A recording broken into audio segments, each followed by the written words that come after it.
Welcome to Building My Legacy podcast. This podcast is designed for leaders and entrepreneurs who want to leave a legacy and will provide strategies that focus upon key elements for legacy creation, determining your desired impact and its benefit, increasing your legacy's reach by engaging key stakeholders, planning, prioritizing, and executing. Here's your host, Dr. Lois Sonstegard. Welcome, everybody, to today's Building My Legacy podcast. I have with me today Ken Knorr, and he is founder of a company called That Company. You got it, That Company. So we'll have Ken tell us a little bit about how he got that name. What's interesting about him is he's a white label company that works with SEO development, digital marketing for companies, and has worked with over 400 agencies and partners in the process of doing this. And so what a remarkable contribution you make with what you're doing. So tell us first, how did you get started? Why that name? And then why white label? Sure. Well, that's a lot to unpack. Well, first, let me say thank you for having me. Really, really good to be here. And so how did I get started? Well, I was born. No, I'm kidding. We won't go that far. I got started actually doing digital marketing for a different in a different life. I say that when I say that I worked for a different company. I've been a serial entrepreneur my entire life, but I took a stint in corporate for a while. And while I was in corporate, I was challenged by an owner of a company that we needed to solve this Google thing. And that was in 1999, and Google was just born. And I was an IT guy. And so I looked at the problem to be one of a math problem, an algorithm problem, a puzzle that needed to be solved. As an IT guy, I knew no other way to solve it. And so I went out and I reverse engineered Google is what got me into the business. Transitioning from IT. And when I say I reverse engineered Google in 2001, there was a wardrobe malfunction at the Super Bowl. And on Monday morning, my personal website, KenKnorr.com, ranked number one when you search Janet Jackson's breast. And my internet service provider, who at the time was a little company called Sundial Internet Services, because they provided dial-up, shut me down. They, I need to kill my cell phone here because it keeps making a bunch of noise. They shut me down because I was burying their T1 line at the time, and we had so much traffic. So I figured it out, and I took that company that I work for, and I put them in the number one position for a very coveted keyword here in Florida, Florida retirement communities, and we went from being a little company that built 50 homes a year to being a company that built 1,000 homes a year. And I exploded in growth with them and learned a lot and spent close to a decade with them. But in 2007, I decided I was going to strike out on my own. I was going to take my knowledge of internet marketing and these capabilities I had with SEO, and I was going to take them out into the home building industry. So I started a company called Buildtelligence Web Solutions. And nobody could pronounce that name. I wasn't a good marketer in that sense, that I didn't know how to name my own company.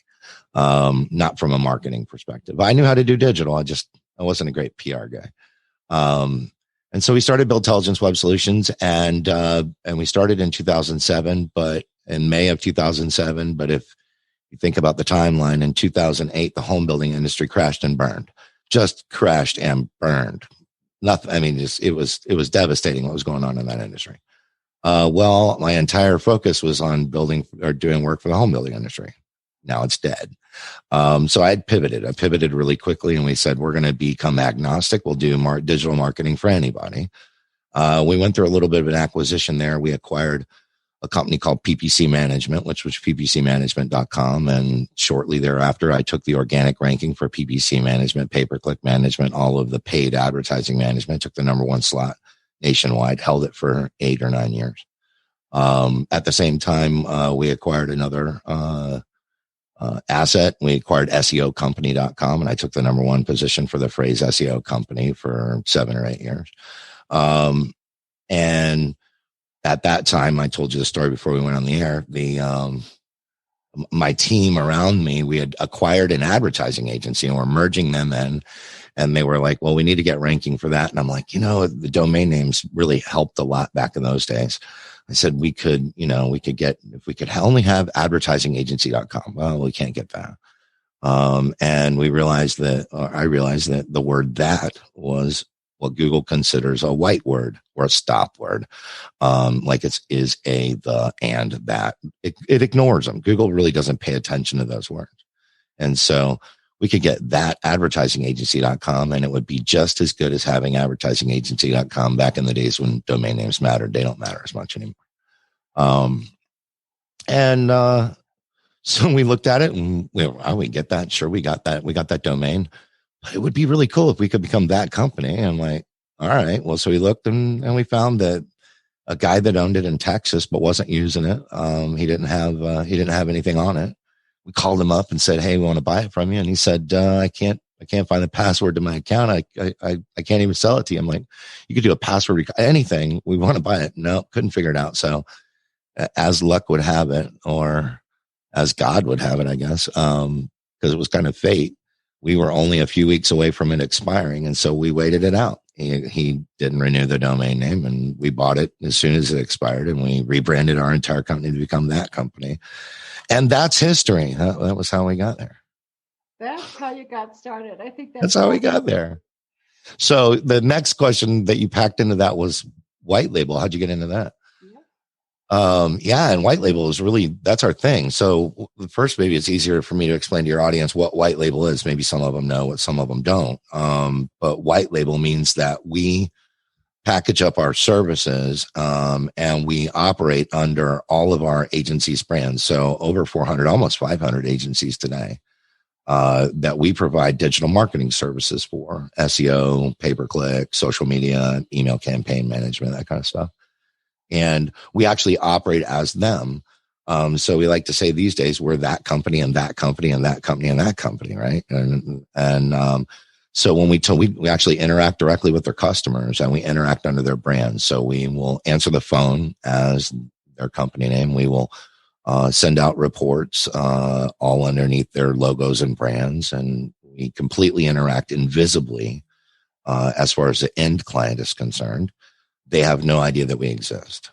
So we do the work, but our agency partners, they get the glory. So how did I get into that? Well, in 2007, right after we started, I told you we acquired ppcmanagement.com, and we actually was a software product, and we acquired their software, their customer list, and their website and everything. And we flipped it into being a services company where we're going to provide them as services, not as a software product.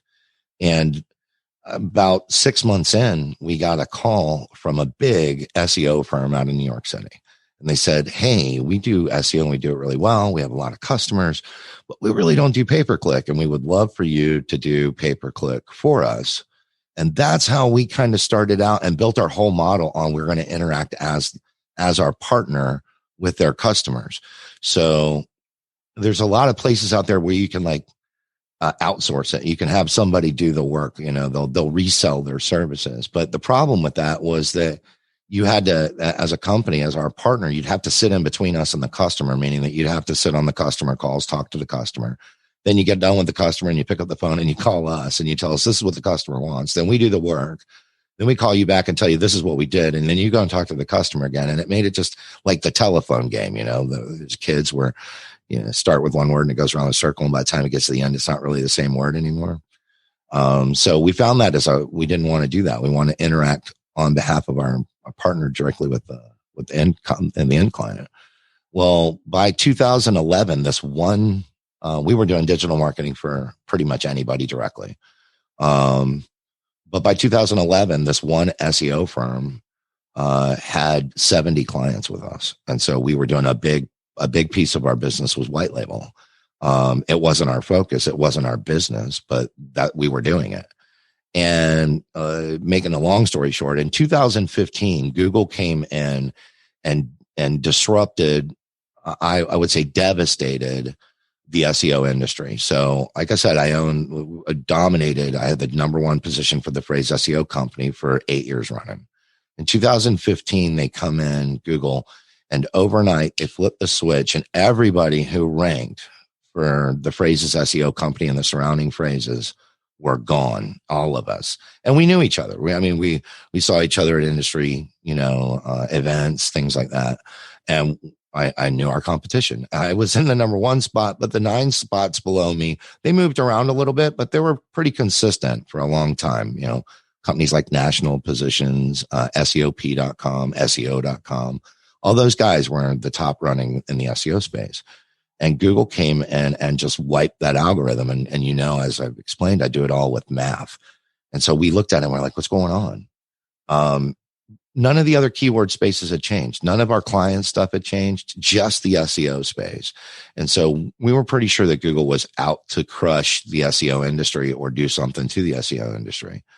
And in about 3 weeks, actually, the search results changed again from that moment in 2015. And they made it into a local search result, which I can understand. But it was, again, kind of pointed at the SEO industry to a degree. And what a local result means is that when you do a search for something like pizza, you don't want the best pizza in the country. You want the pizza that's closest by. You want the best pizza that's closest by. So to give you back a set of local results that show you the pizza places that are nearby. Well, they had taken SEO and made SEO, the phrases around SEO company and those kind of phrases, into local search results. So instead of giving you the nation's best top 10 elite SEO firms, instead you got the one that's closest by, the 3 or 4 that are near proximity to you. That doesn't mean they're a good SEO company. It just means that they were close by. And so because that happened, we decided to say, hey, if Google's going to turn SEO into pizza, we're going to have to become the pizza oven for all the pizza companies out there that are going to be suddenly getting this work and really not know how to do it, or get clients and they can't keep them because they can't maintain their rankings. They're not really as professional. And so we had already been doing white label. And we said, we're going to pivot completely, 100% pivot our entire business into white label. And we did. And so if you go out there and do searches for phrases like, now, what is white label and things, now we dominate that space. So that we went and moved into that space, again, national. And we started working with tons and tons of agencies. And since 2015, it's now, that list has grown. So when that pivot happened, I think we had 3 white label contracts. Today it's over 500. So, that's how we got there. Life as an entrepreneur is about pivoting. It's about reacting to the marketplace and doing what you need to do. Right. Ken, I'm fascinated by that because that's often where people stumble and fall, right? So yes. What was it? There was something about that in your thought process that allows you to make that pivot. You could see something. So what was that? What's the discipline that you bring to it that allowed you to make that pivot? So and I've pivoted a few times. Let me just say this: the first thing, and I think the most important thing in being able to effectively execute a pivot starts with the entrepreneur themselves. And the entrepreneur cannot have an ego that believes that whatever their idea was so amazing, it's unchangeable. So if you've got an ego and you think that whatever your thing is, the thing that you were going to do and you had your heart set on doing is so unchangeable, then you'll go down with the ship. Because if the market is not there for you and you're not going to react to what the market is. I have a great friend of mine.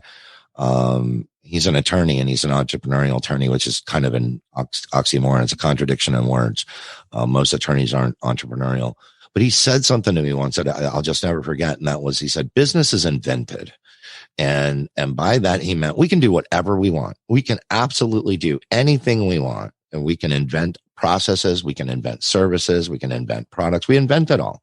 The only requirement we have to being successful is that the market responds to our invention and is willing to give us money for it. So, if you are so hung up on your invention, you think it's the most amazing idea in the world, and it could be, But if the market's not ready for it, the market doesn't understand it, and you can't get people to give you money for whatever it is, then you're done. So you have to check the ego at the door. You have to basically say, I'm willing to go where the market leads me. You have to be what I would call an opportunist, right? That's what I became, was an opportunist. Now, there are people that, have an amazing idea and it strikes on fire. And there are people that will take a mediocre idea and quite candidly, through a force of will, bring it to be. And that's amazing. And the right place, right time. There's a little bit of, luck involved with some of this too.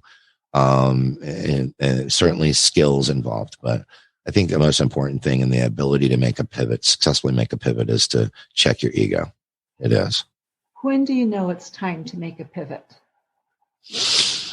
Yeah. So you got to have a little forward vision. That's for sure. You got to be able to look out I think we all get hung up in if you're successful in business, then let me put it this way, you have a lot of KPIs, you're looking at a lot of numbers, you're measuring what's going on. But I call that looking down at the dashboard. And sometimes you do need to look up through the windshield and see where you're going.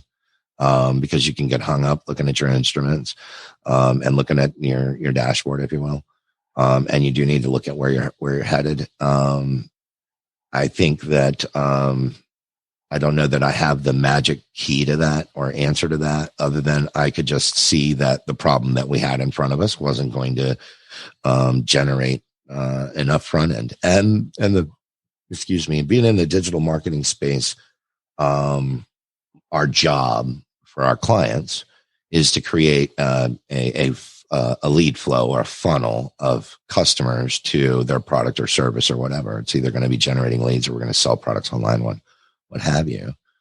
And we become very quick and good at analyzing whether or not there's enough there to make the math work. And so I think part of me was able to look at the data, the situation that we were in, and both times where the industry that I was marketing to has gone, where did I need to pivot to? And then when that space kind of, the changes happened with Google that were so dramatic in our space, what did we need to do? And we just were able to see it. I don't know that I have that magic for every situation, but lift your head up, look at the data, try to understand it, and don't get hung up on, hey, what I've been doing is the only way to do it. So that's another thing too. There's one of my favorite books is a book called, I don't know if you've ever read it or heard of it. It's called The Medici Effect. Yeah. That book. So the Medici Effect talks about people from different backgrounds. When you bring them together, that's where real innovation happens. Because we don't know any better. When you bring people from different backgrounds, they don't understand that there are rules, because there are no rules in their mind. So when one of the examples they give in the book is that if you bring a biologist and an economist together and you have them look at the stock market, the economist, of course, looks at the stock market with a lot of experience and a deep level of understanding of what the stock market is. But the biologist comes in and he doesn't know anything about that. But what he brings to the table is his experiences, his knowledge. And so he begins to look at the stock market like a living organism. He can probably see something about the way that the stock market behaves that the guy that's been in it all of his life doesn't see or understand. And so I think that is part of what has brought us. We bring a lot of internally. I think one of the things that is said about me is I believe that 1 + 1 = 3. And that is that you don't just bring two people together and you have this. No, you get this whole other thing when you bring multiple people together to solve problems. So we have brought a lot of people, and I've surrounded myself with a lot of experts in a lot of different things, and they see things differently, and they will bring those up. And so that's the other thing. Check your ego at the door. Listen to the people around you. Hear what they're trying to say to you, and be willing to reinvent yourself. If that makes sense. Takes energy to reinvent yourself. It takes energy to reinvent yourself, but if you're going to be an entrepreneur, and I love the premise of your podcast, you're going to build a legacy. You probably have undying energy in what you do anyway. So I don't look at work as work. I don't think of work as a grind. I'm so passionate about what I do. I love doing it. And so I don't feel like it takes the same energy. I think you put a lot of energy into things you don't like doing, but when you really love doing something, it just kind of flows, right? It's just, you get up and you're ready to do it. Perseverance. That's why I think that entrepreneurs that get into a particular business or something because of just money, like that's the way I can make money, they're likely to fail. They don't have the distance run in them. And I have heard that another saying, I got to tell you, I'm a lover of idioms because I think they pack in so much real knowledge into a short little set of words. And somebody once said to me, I'm an overnight success, but it was a lot of overnights. And it's true. You hear, of course, about the amazing overnight success stories, but those aren't the common ones. The common success story is the man, the woman who is just grinding it out and working their butts off and making something for themselves and, going at it day in and day out and day in and day out. And success is measured by their own vision of what they consider to be success, being able to feed your family, take care of your employees. In some cases, that's grow into something huge. Some cases, that's grow into something that is huge to you. It doesn't need to be huge to everybody else, just huge to you. And I think that when you have passion about what you do, you love what you do, it will carry you on that long run, right? That lot of overnights. And you just don't lose it. You just don't grow tired of it. I don't, like I said, I don't consider it work. In fact, I have to think about it. I have to tear myself away from work because I would do it nonstop. I would just not quit. And there's more to life than work. So I want to come back to what you said with 1 + Sure. 1 Equals three. 3 or more, right? Yeah. And that comes from collaboration Yep. and bringing very disparate groups of people together who really can make a contribution. Mm-hmm. That is an unusual skill set because many people we tend to gather around us people who are similar, not people who are different. Right. Because that really challenges us. So talk a little bit more about that and what it takes to create a collaborative team. Sure.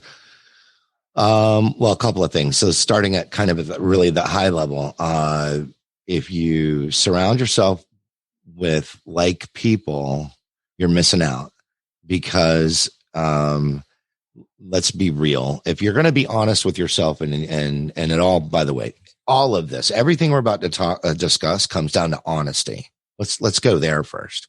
So it comes down to honesty. And by that, I mean, pure, absolutely unvarnished truth. Okay. And so if we're honest with ourselves, we know we have strengths and we also know we have weaknesses because we're not strong in everything. Okay. I'm an idea guy. I know that's one of my strengths. I hate repetitious work. So if I have to do something over and over and over, that's not me. But there are people that love that kind of stuff, but that's not me. I am somewhat disorganized. If you look at my desk, it is not the cleanest place on the planet. I just don't operate that way. If you look at my file structure system and my data, though, it's super clean. So there's in different places, different ways. But if we aren't honest with ourselves about our weaknesses, then the best thing you can do with a weakness, if I'm standing in front of, the kid who puts his finger in the dike, right? If I look at a wall and it looks really strong, but there's a weakness right there. And if I look at my weakness, then what I need to do is I need to find somebody who counters me with that strength. And that's going to be somebody different than me. That's not going to be somebody like me. That's going to be somebody that's totally different from me. I am a guy who operates outside of the box. There are plenty of people, though, when you're trying to run a business that need to operate inside of a box and are really good at drawing the boxes, building processes and procedures and all that you need to do to scale to get bigger. So the first and most important thing is you've got to surround yourself with people that shore up your weaknesses, not people who just add to your strength. You have strengths. Those are good. Now I need to get strengths that I don't have. And so that's step number one. Then step number two, I come back to that brutal truth, right? How do you create that collaborative environment? Well, the first thing you have to do is you have to work with your employees, the people that you work with directly, when you're starting out and it's small, and as you get larger, you have to encourage your management team and build structures in for your management team to do the same thing. But we have to have candid conversations with the people that we work with.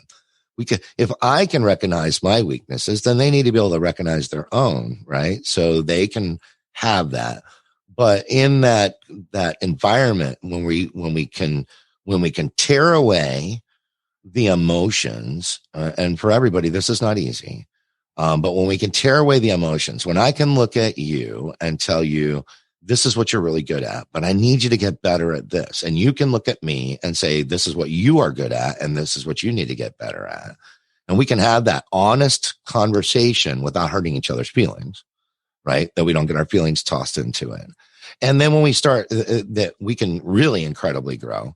But then take that and pile that onto your business, right? Again, check your ego at the door. Your idea is not the greatest idea. It's an idea, and it may have gotten you to some level. But all of these other people, if you want them to contribute, if you want them to put into it, then you can't get offended. You got to strip the emotions out of it. You can't get offended when they slap your baby, so to speak, and they're telling you what they think of it. Excuse me. And what they're bringing to the table. And if you're not willing to let that environment exist, then you'll never get it. You'll get surrounded by a bunch of yes men, and that can walk you right into the ground, telling you that you're amazing and wonderful while you're failing miserably.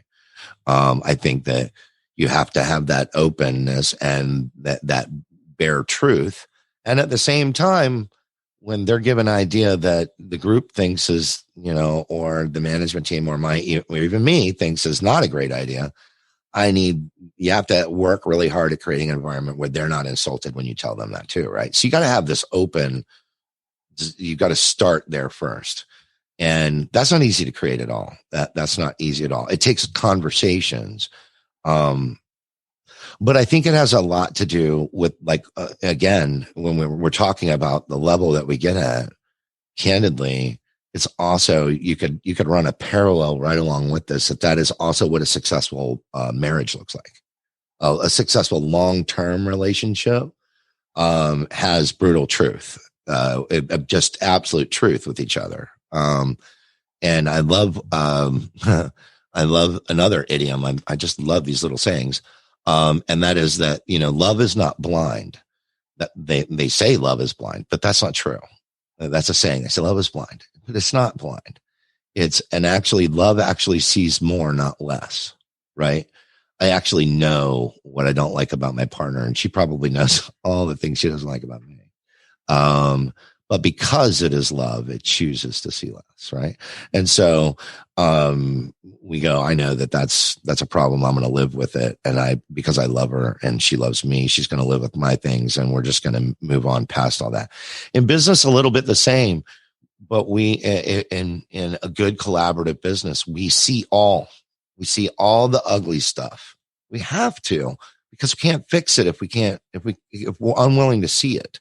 If we're going to be blind to that process is broken because I'm concerned about, hurting the guy, my department head's feelings because he's worked hard in this department. I'm not challenging whether you've worked hard in your department. I'm not challenging whether you do a good job. I think everybody comes to work every day intending to do a fantastic job, but it doesn't mean that everything we do is exactly the way that needs to be, including me. And we all need to be able to improve. And the only way you can do that is brutal truth. That if you can get to that place where you can have those just unvarnished conversations with everyone, then you can finally unpack and get that 1 + 1 = 3, 4, 5, 10. Everybody's throwing their ideas into it, and you're just coming out with the best. But at the same time, there's a warning that goes along with that, and that is the warning that I would give with that is that we plan by democracy. In other words, we think and we look out at what we're going to do by letting a lot of people vote in on it, but we execute by dictatorship. So once we've kind of got the decision made and this is how it's going to be, and we lay down the policies and we all have, then that's what it is. It doesn't mean that they're never changeable, but that we're going to execute based on what we've decided, and that's how we're going to do it, and we just get on it and do it. So there you go. I don't know if that answered your question. You did. So what you've talked a lot about, Ken, is collaboration within the company, intra-company. How about outside? If you have collaborative relationships with other companies, again, what are the things that you look for with that? So that gets tougher. Because it gets tougher. We talk about collaborating with other companies. There's a lot of different companies that are involved in what we do. So there's the end client. And we're collaborating with them, trying to get their advertising campaign on the ground to actually do what it needs to do, their marketing campaign. And we, of course, want to collaborate with them. I don't get the luxury of being able to, expect that I won't hurt their feelings. So you have to carefully tread there. You're trying to do the best thing for them. But of course, if they've got a product or a problem with their product, I think it's our responsibility to be truthful with them. I think we have to tell them what that is, right? If they've got a market issue, their competitors are either have a superior product or a better price point or whatever. We got to show the weaknesses to them too, because it's the only way that they're going to get stronger. At the same time, you have to carefully balance that with, I got to retain the client. And the other side of it is, I'm not working under my brand when I'm working with the end client. We're working under somebody else's brand. So I've got to be really careful because now I'm reflecting on their brand, right? So that gets complicated there for sure. And then the other kind of external collaboration is where we're talking to our agency partners. And so we elicit feedback from our agency partners constantly. I think it's important to hear how we can improve our services. Again, we're not our processes, our services, our customer service, all of it is open to discussion. And there's not going to enter into. We've created this environment that while we have a lot of confidence in that we do a good job, we're not going to say that this is the only way that it can be done and that we can't hear, right, from how our customers are, our true customers, which are our white label partners, and what their feedback is. And we accomplish that in a lot of different ways. But one of the ways that we do that is that we have a weekly meeting. We have two different meetings. One is our partners meeting, which is with our strategic partners and our basic partners. We have two levels of partners. And we have a weekly meeting with them. Then we also have a white label roundtable partner meeting that happens every week, where we interact with them and get feedback from them, and we keep our ears open. And if you've trained your people internally to be okay with that unvarnished truth, right, then they can accept feedback from customers, because unvarnished truth is from them as well, right? If they're telling you this and you go, okay, well, I'm not going to get defensive. I'm not going to get upset. Well, wait a second. This person, they don't know what you're talking about. Yeah, they do, because it's their perception, their interaction with us. And so we need to open our ears and hear it. And then we have to decide how and if we're going to, if and how we're going to deal with that, adjust to it, or make changes in our organization. So there are a lot of, I think, collaborative opportunities externally as well. And our time is going really rapidly, but I have one more question for you before we go. And that is, when is somebody ready to come to you for white label services? Sure. So we can fit in a lot of different situations, all the way from inception way on out. So our oldest agency partner has been an advertising agency for over 75 years. So there's the long run. That's the outside edge. They've been doing that for a long time, and they brought their digital to us to do their digital work while they do all the traditional brand PR, radio advertising, television, all the things that we don't do. We are their digital arm. All the way out to, we signed up, somebody a couple of days ago who is starting out. They're starting a brand new agency. They got nothing. In fact, some of the agencies we start with literally are entrepreneurial right out of the gate. And what they have is maybe one skill that is their thing, right? So it's a one-man shop right now. And maybe they're a web designer. And so they know how to build websites, and that's their thing, but they don't have the SEO, the PPC, or the social media. And yet they're going to be knocking on this guy's door to sell him a website. Why not go ahead and sell them other services while I'm there? But I don't have the skill set in-house in my own one person shop to do it. And that could be a wide variety. Again, they could be somebody who does social media. They're really good at Facebook, but they don't know how to build websites, or they don't do SEO, and they don't do pay-per-click. So whatever their specialty is, they can bolt on us to do the rest. And we can bolt on in a couple of different ways. We can bolt on like a lifetime partner, meaning that you're going to use us for SEO and PPC as part of your business model, just running forward. That's how we're going to do it. And I'm going to focus on building this side of my business in-house. Or we can bolt on in a way that, well, let me just share with you, going back all the way to the beginning, the hardest part about growth for us is manpower versus, and that's labor cost versus revenue. So in the beginning, we've got 10 PPC accounts, and I got one guy, and he can service all 10 of them, but he's about at his limit. He really can't service anymore. But if I brought on a new PPC guy and then I split the accounts between them, I'd have 5 and 5. Well, 5 accounts doesn't really pay for one guy. And now I've got 2 guys with half loads, and I'm not making enough revenue on that. And so that's really hard as a growth for an agency, where we could do that kind of in partnership with our partners, where we bring on to a certain number of accounts, then they are ready to hire somebody they want to do internally, and then they bring the accounts from us over to them.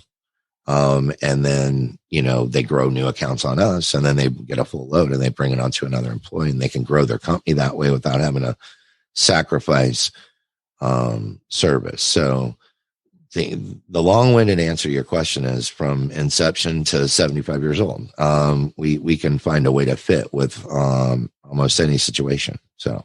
Got it. What have we left out that is really important for people to know about what you do and how you? The sevens.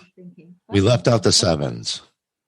You ready for the sevens? The sevens are bigger than business. Go ahead. You ready for the sevens? I'll give you the sevens. That's you said, what did we leave out? We left out the sevens. And you're talking about you talk about building a legacy. And I just think that everything becomes, when you say that word legacy is what is left after you're gone. And so I love the exercise of the sevens. It only takes a minute, and it sets you on the right path. So if your audience is listening, stop for a minute, close your eyes, think about this. If you had 7 years to live, what would you want to get accomplished? What things would you want to do? Who do you want to spend time with? What's important in your life? What's on your list of things that you want done in 7 years? All right, so you write that list down and you know what it is. Then break it down and go, if you had 7 months to live, what's on the list now? What things do you want to get accomplished inside 7 months? Does the list different from 7 years? Probably is. Now break it down again. We got 7 weeks. What's on the list now? Who's important? Who do you want to spend time with? Who is it you haven't made a phone call to? What is it you want to get accomplished with 7 weeks to go? Down 7 days. You got 7 days. What's on your list? Down 7 hours, down 7 minutes, down 7 seconds. So you keep doing that list and you get it all the way down, and you look at the list. And then the question you have to ask yourself is, why aren't you doing what's on your 7-second list? Why aren't you doing what's on your 7-minute list? Why aren't you doing what's on your 7-day list? Because if you're skipping doing those things right now, then you don't know. You have no idea. Right now, we could finish this interview and a meteorite could fall through the roof of my building and crush me, and it is over. And if you're not doing what you're doing for the sevens, then you're missing something. And if you're putting it off, that personal thing that you have on your list, like, I know I want to spend more time with my mom. Well, why am I not spending more time with my mom right now? Then that's the challenge you have to ask yourself. We have no choice. Most of us are not independently wealthy. We can't just say, well, I'm just going to go do whatever I want to do, and it's only going to be those. We have to work. We have to create a living. We got to put a roof over our heads. We got to take care of our families. We've got all these financial responsibilities. But that is the 9 to 5. Everything outside of that is a choice. And the question is, what are you doing? So that's the sevens. And it is very clarifying about what your mission and purpose or what you believe is you're trying to accomplish. And if you're trying to build a legacy, then it is probably about what's on your list. And are you ignoring that right now? If you're young, do you have kids that you're actually not spending time with right now to go do this? Well, is that smart? Maybe it is. And maybe you need to have a balance, but you shouldn't ignore what's on that list. You absolutely need to take care of what's on your sevens. So look at your sevens. There you go. That's what we didn't ask about. So the sevens are tell you why you're doing it. The eights get it done. All right. And so my daily eights are this. The daily eights. The premise is that I'm going to work 8 hours in a day. Right. And as an entrepreneur and as a business leader, we get sucked in so many different directions. We get pulled off doing this and that and this and that. And our day is really not being driven by us. Our day is being driven by the external forces in our day. And so my daily eights is I start my morning every morning and I write down 8 things that I want to get done today. I want to get done, not what the world wants me to get done, but I want to get done. 6 of them are professional and 2 of them are personal. And so I run that list of 8. And the theory is if I'm going to work 8 hours, I could at least get 8 things done, right? Just 8. That's all I want to get done. And sometimes it might be, I'm going to cook dinner tonight for my wife because she's been cooking dinner too many times and it's my turn. Or I'm going to make sure that I do that. So my list can be varied. 6 professional, 2 personal. On Saturdays, I flip the script. I never stop working. So it's 6 personal, 2 professional, flip it over, right? So I'm going to get 6 personal things I want to get done today. I might be going fishing. It might be spending time with grandkids. It might be whatever. And I'm not going to get dry. I'm going to make plans. Sundays, no list at all. Completely just chill out, rest, relax, do whatever, go with the flow. I'm not going to have a list. It's going to be a listless day. Doesn't mean I won't do work. Doesn't mean I won't do personal. It just means I'm going to just kind of just go with the flow. So 7s tell me why, 8's how I get it done. How about that? I love that. I will love that. And we will send that out to a lot of people. So your 7s is great. Good. Ken, thank you so much for being with us. Thank you for having me. It's been a real pleasure. I love to talk, and you can obviously tell that. Those of you who are listening will have information about Ken in the show notes for how to contact him or to get more information. So please feel free to get in touch with him, or if you need help, let us know. And please remember to visit our website at buildtomorrow.com and our social media sites as well. Thanks very much for listening, and thank you, Ken. Thank you for having me. You've been listening to Building My Legacy podcast with Dr. Lois Sonstagard. To book your appointment with Dr. Sonstagard, visit www.buildtomorrow.com.